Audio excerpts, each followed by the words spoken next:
This video will show you how to create a course on the NNAS candidate management system called JustGo. Once you're logged in, click on the menu in the top left hand side and scroll down to Event Management.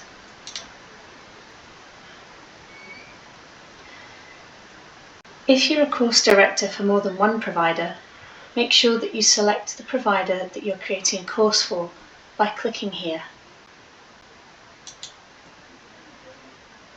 I've got two choices. Today I'm going with my default one, Get Lost with Jane.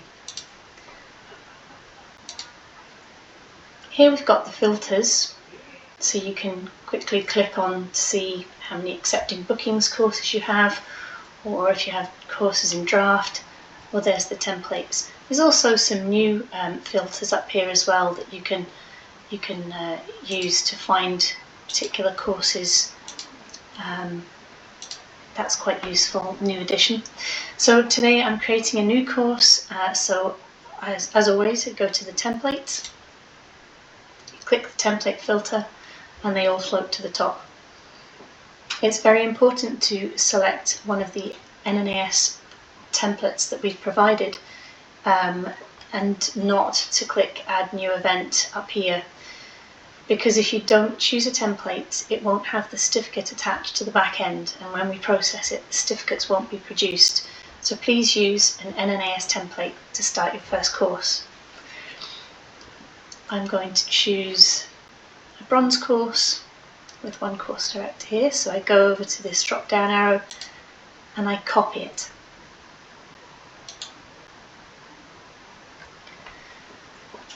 This is now my course and I'm ready to start editing it. First thing I want to do is change the name. So I'm going to tidy that up. It's useful to put your provider name next to the course, because if we have just lots of bronze navigator course, the public doesn't actually see who it is they're booking with straight away. So it's good to get your name in there. Scrolling down, don't make any changes to the subcategory because I'm making a bronze course today, so I chose the bronze template. If I was choosing it to make a silver course, I should have chosen a silver template. Venue. So I'm going to put in the venue.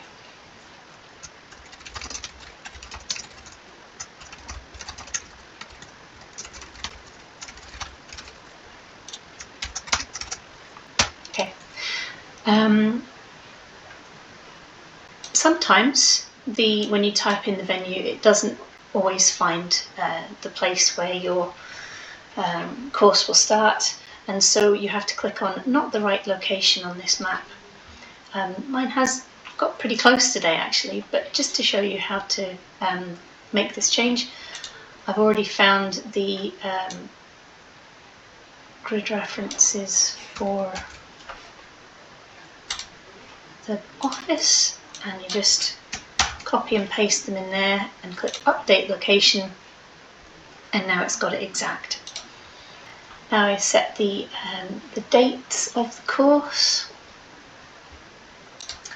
I'm going to make this course this coming weekend, so the 20th. Now it asks if I want to apply these new dates to ticket availability dates. If this course is going to be visible to the public, you would select yes, and if this is a private course, then you would select no. I'm going to make this course visible to the public, so I'm going to click yes. Just put the end date in. You can also put in the time of day that it will start and roughly the time of day that it will end. And then we'll scroll on down. There's an area here that you can add your provider logo, or if you don't have a logo, just a nice picture that you've perhaps taken on one of your courses would be nice to put in there. Again, this bit is visible to the public if this is a public-facing course, and so it just advertises it a bit nicer.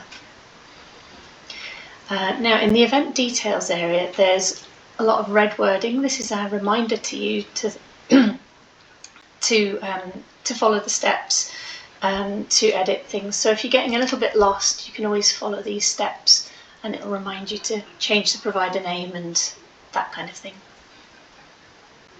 And when you're finished, you can just delete it. And you can add in any other course event information you would like here. Going down to event contacts, this is where you add the name of the person who will be delivering the course. So that's the course director. The first person listed here will have their name on the certificate because they were the person who delivered the course. So it's important that you realise that. I'm going to put myself in as the bronze course director today. You can also add other, if you have other course directors, if it's a larger course, you put in all of the people who are involved in delivery of the course in here. But you can also put in somebody who isn't the course director, but perhaps is someone that you want the public, if they have questions, to get in touch with. And today I'm going to put John Smith in. He's going to be my event promoter. Now, event tickets. So we put in, because it's the template, we've kind of put in a ticket for you as an example, but it probably isn't quite right. The price probably isn't correct. So you click on the pencil and you can edit the name of it, the name of the ticket if you wish, and you can change the price to whatever you like. Keep the quantity as 8 because we've got one course director, so the ratio is 1 to 8, so let's keep that straight. And then once you're happy with that, you click the tick and that will save it. If you wish to, it's possible to further personalise the ticket, but that's optional. You don't have to do this. But if you wanted to, you would click on the Advanced Settings cog, and you would scroll down to part 2 where you can personalise the ticket. These are optional, and instructions on how to do this can be found separately in the Adding Ticket Purchasing Rules Guide. That's a PDF guide that you can find on the NNAS website. That's www.nnas.org.uk in the Provider Resources area. So NNAS has included a default disability and medical form that's added to the templates ticket automatically. It's optional, but if you want to, you can create your own questionnaire for the candidate to complete when they're booking. This can be created in the field management area, and you would add it to, once you've created the form, you would add it to the ticket by clicking on form and adding it then, and then you can delete the one that we've put in. This is optional, and instructions again can be found in another guide called the Field Management User Guide. I've finished editing the ticket, so I'm going to click Done to save it. This takes us back to editing the event, where we can choose more settings for the course. So part 4, event settings. Notify me. It allows candidates to get a notification when the tickets go on sale for an event. A wait list allows candidates to be added to a wait list in case tickets become available. I'm going to untick this today. You could have publicly publish attendee bookings if you wanted to, but if you wish to use this feature, ensure that you, let's tick it to show you, ensure that you leave name unticked, otherwise your candidate's name will be visible to the public. I'm not going to use that today, don't want that. Listing privacy, so if it's a public course, then you keep it on public, and that's viewed by anyone who is looking at the course on JustGo or through the NNAS website. But if it's a private course that you're perhaps doing after the course is run and you're just adding your candidates yourself, you can make it a private course. Today I'm going to make it a public course though. Tags, allow users to search for an event using keywords. Advertised price settings. These select what price is displayed on the event advert to candidates. We suggest using user-defined range.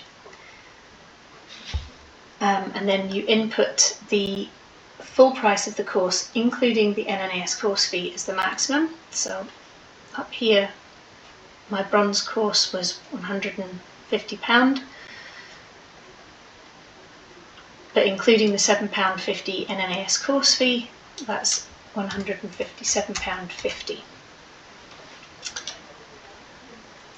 So when the candidate purchases the course and they go to the cart to pay, they see your course fee of £150 and the NNAS course fee of £7.50. Part 5 is where you'll come back to when the course is finished, because this must be filled in as part of the course report. So I'll not go into that just now. So if we scroll up to the top of the course page, we've got a few choices. You can click preview if you want to check how the course will look to the public, and then you can make changes as needed. If you're ready to publish, you would click save and publish. If you're not quite ready and you just want to save it, you can save it as a draft. Or you can save it as a template, which might be useful because you started with an NNAS template. The certificate is attached in the back end, in this case a bronze one. And you've made lots of changes for your own provider personalization, so you could save this as a bronze template for your provider. And then you would be able to just copy that one, knowing that it's all set up correctly. Today I'm just going to save and publish. Immediately it gives you the choice here of return to summary, add another, or continue editing. Don't click add another, because if you do, it doesn't use one of the templates. So it's important always to click return to summary. Now that has saved my course. If I click accepting bookings, that will make them float to the top and I can see. So there's the course I've just created. It's got its price, it's accepting bookings, and that's now visible to the public. And hopefully I should start getting some bookings soon.